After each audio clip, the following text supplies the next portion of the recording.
So talking about exponents, I know it's something you guys learned about at some point in previous classes, but we're definitely going to go more in depth here with our exponent rules.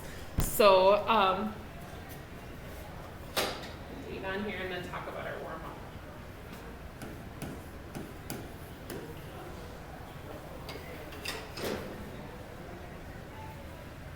So the warm-up question, the first two problems are trying to get you guys to see the difference between these two. So the first one's asking you to add, the second one's asking you to multiply. The addition we've done this year already. The multiplication, it's a little bit, we haven't really done a ton with multiplication with exponents or with variables. So thinking about the difference between those two. And then on the bottom down here, just trying to point out the difference between raising something to the second power and the third power, and also working a little bit with negatives. So it's important that we're careful with our calculators with these if you're using your calculator. So any thoughts on what number 1 should be here? What did you guys get? No, you don't remember how to do that. Yeah, what do you think? Is it 3x plus 2y? Very good. Yep, because we're adding here. This is going to be a 3x plus a 2y. There's 1, 2, 3 x's, and we just add the like terms, so those are alike. And then there's 1, 2 y's. So 3x plus 2y is the way we would write that. We can't combine those together because they're not like terms, so we just leave that problem. If we were simplifying, that'd be as simplified as we get it. And that might help you to think about how this is different. Because if I'm adding them, hopefully you realize those are multiplication is going to be different. I mean, you don't learn addition and multiplication on the very same day when you learn them when you're little. So any thoughts on what x times x times x would be? What do we get for that? What do you guys think? This is where exponents come in. Yep. X cubed times y squared. Yeah, so there's our x being multiplied 3 times. So the way we show that is exponents. This is where exponents are so important. So repeated multiplication becomes an exponent. And there's y's, 2 y's, so y to the second. And you can put a little times between there, you don't have to. But noticing the clear difference between these two, addition versus multiplication. So just careful with those. We're going to be doing more of this today. So just so that you guys are aware, so we're doing more multiplication and working with exponents versus addition and not exponents, I guess. So, and then in 3 and 4, and for these cases, we tell you to be really careful with your calculator. A lot of your calculators will do this wrong if you don't put parentheses around it. Because if you actually think about it with real numbers, like -4 squared really means what? What's that telling us to do? -4 times -4. Yeah, so repeated multiplication. So -4 times -4. Now most of you guys probably wouldn't multiply that out, or maybe you wouldn't think about that. But I want you to think about what that actually means here. -4 times -4 is going to be what? A positive 16. So it's 2 negatives. So this is going to be a positive 16. You don't have to write the plus. You have to write the 6, though. I don't know why that didn't want to. So a positive 16. Now, if you put it into your calculator without the parentheses, your calculator is going to try to be too smart. So, and it's actually going to make the wrong, or give you the wrong answer. So, understanding that if you put it into your calculator this way, your calculator probably, a lot of your calculators will tell you it's a -16. Some of yours won't. The reason it does that is it wants to follow order of operations. So technically it tries to do the exponent first and then it makes it negative. So we don't want that to be the case. That's why I showed it with a parentheses around that -4. So you just want to be careful if you're doing that. So it should be positive. But what happens when I multiply a -4 again? So this is -4 times -4 times -4. Now I have 3 negatives, so what does that mean about my answer? Yep. Yep, it's going to be a negative, it's going to be an even bigger number. 4 times 4 times 4 is going to be, is that 64? And so it is okay to get a negative answer when you raise it to a power, and it really has to do with how many negatives there are. So since this is an odd number, it kind of tells you it's going to be a negative answer. So being careful, making sure you put those into your calculator correctly.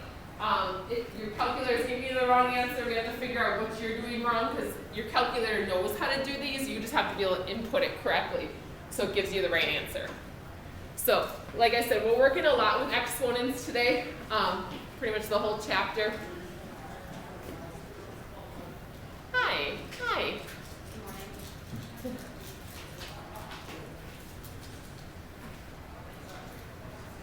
So, the next vocabulary word is terms. And this gets used all the time. It gets used in non-math reasons or non-math situations as well. And I want to make sure you guys understand what I'm talking about when I say terms. So let me show you guys the difference up here. Let me actually use the first two problems. So this problem has two terms. The 3x is a term and the 2y is a term. This one is only one term, and that's confusing.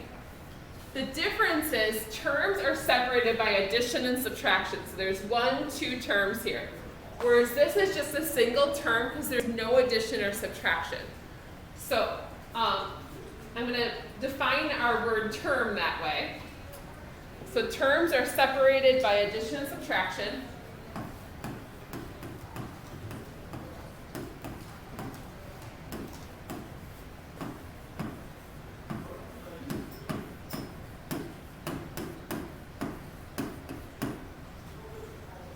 Separated by addition or subtraction. And I'm actually going to use those two warm-up questions to help me with that. So this is 3x plus 2y, and x to the third, y to the second.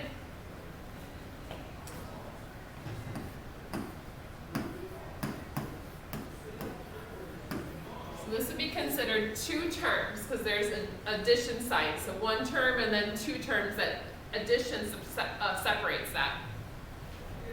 Where this is just a single term. It's a single term because, whoops, come back here.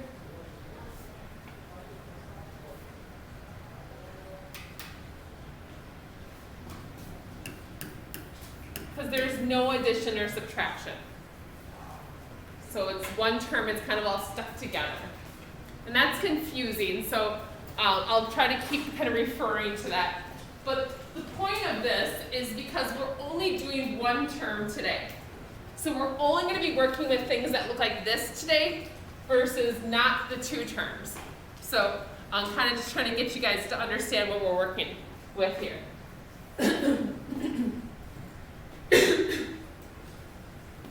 So a monomial, the word mono means one. You might have heard that word when you hear, like, when you guys talk about like religion in social studies class. A monotheist religion means that they like worship one God. So mono. I'm trying to think of other places they use mono, but all I can think of is like the sickness that mono. Yeah. So.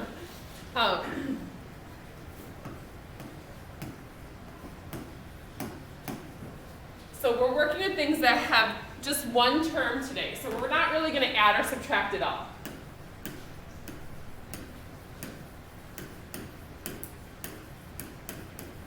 So it doesn't matter how many variables there are. There can be a whole bunch of variables, and it's still only going to be one term. So I'll show you guys an example of monomials.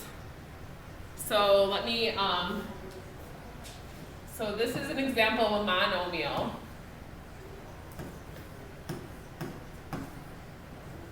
So a to the second, b to the fifth, c. I could have the whole alphabet in here. As long as I don't have addition and subtraction, that's still only one term.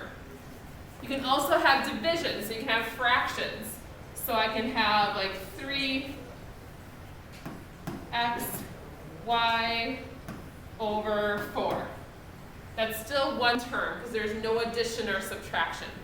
And it could even be a negative 3x, so don't think of that as subtraction. That's a negative number. And then non-examples, so ones that are not monomials. I'll show you guys some more of those. So as soon as I add,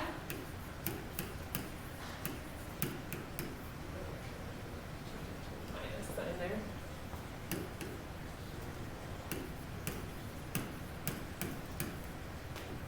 This is 1, 2, 3 terms.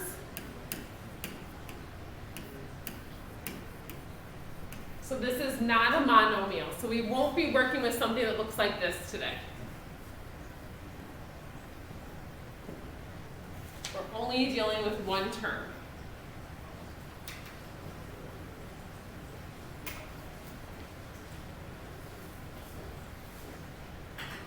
All right, the next, lots of vocabulary today, so just so we all know what we're talking about here. The next term is a coefficient, and I'll show you guys an example, and we'll talk about where the coefficient shows up.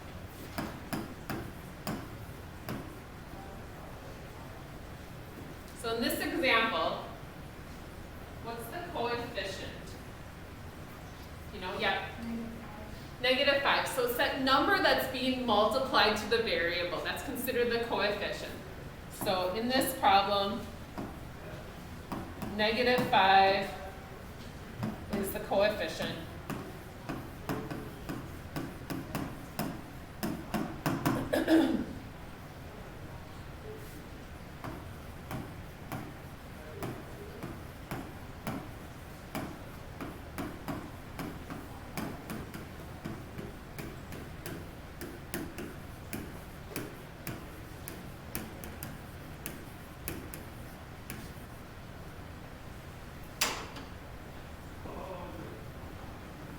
Now, I'm not really picky with vocabulary, but coefficient's one of those words you need to know.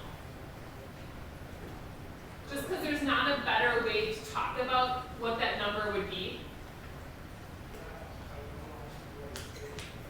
It sounds silly if we always just say, oh, the number in front of the variable. Like, that just doesn't sound very intelligent, I guess. So I will kind of force us to use the word coefficient.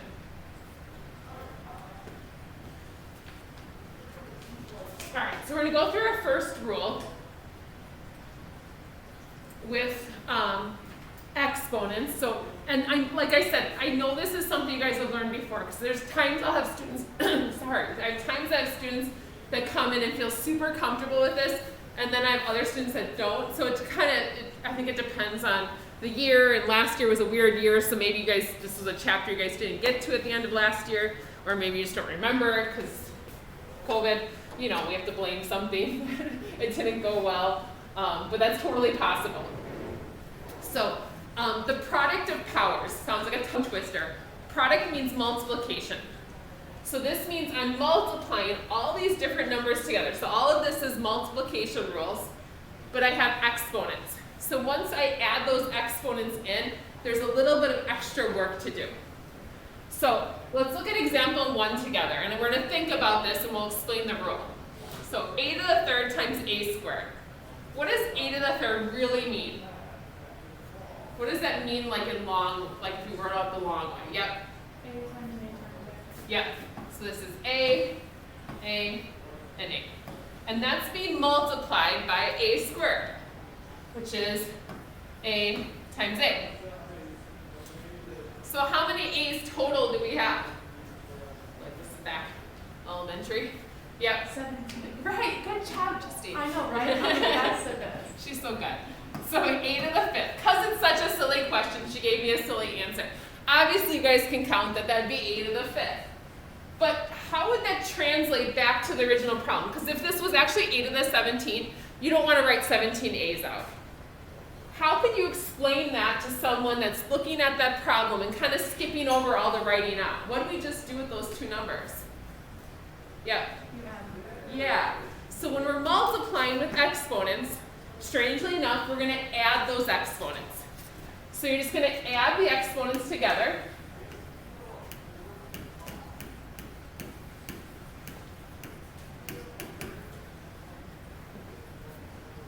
And I'm going to say of like bases. So I'm going to explain what that means in a second.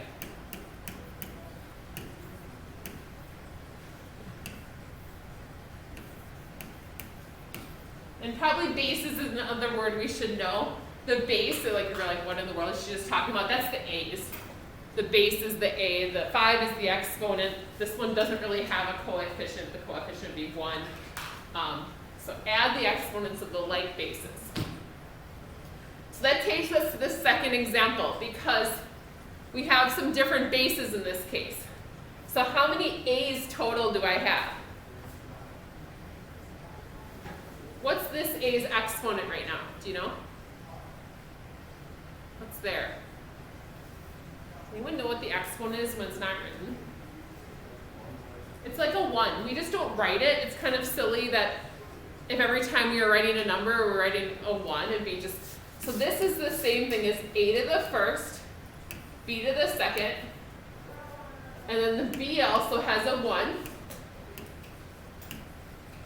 So anytime there's not an exponent, we can assume there's a 1. It's not a 0, it's a 1. We'll talk about 0 exponents in a later section. So now we're going to look at the exponents of like bases. So there's an a to the first and an a to the second. So we add those. 1 and 2 is 3. So it's going to be a to the third. And then there's b to the second, b to the first. That's going to be b to the third. So putting those all together there.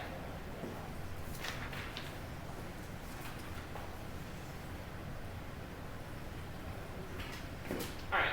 What's going to add a little bit of extra work is when I throw a coefficient in there.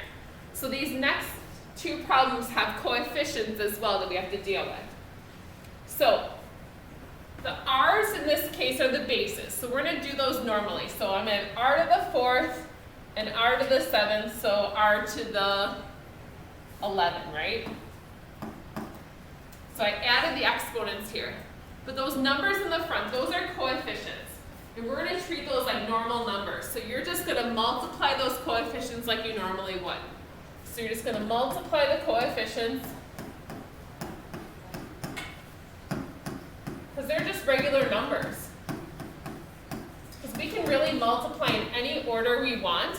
So we are just going to multiply 3 times 4 together. And that's how we get 12. So this is 12r to the 11th power. So those coefficients, 3 times 4 come together. And the r's, we add those exponents. We'll do one more and take a break here.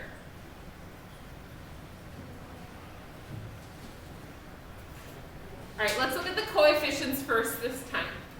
Coefficients, we have 6 and 5. We're just going to multiply them. So 6 times 5 is 30. Okay. Now we have to look at the e's there. I guess you could look at the d's first. It doesn't really matter. But e's is the e to the first. Remember, this one doesn't have an exponent, so we assume there's a 1 there. So 1 and 5 would be e to the 6th. You add the exponents, sorry. And then the d's, there's d to the 5, d to the 2nd, so d to the 7th. And you can write these in any order. If it bugs you that those aren't alphabetical, I don't know if some of you guys see the alphabet and have to write things alphabetically. It doesn't matter if you rearrange that. We just typically put that coefficient in the front. Okay? So when you guys are ready, why don't you take a minute to grab whiteboards?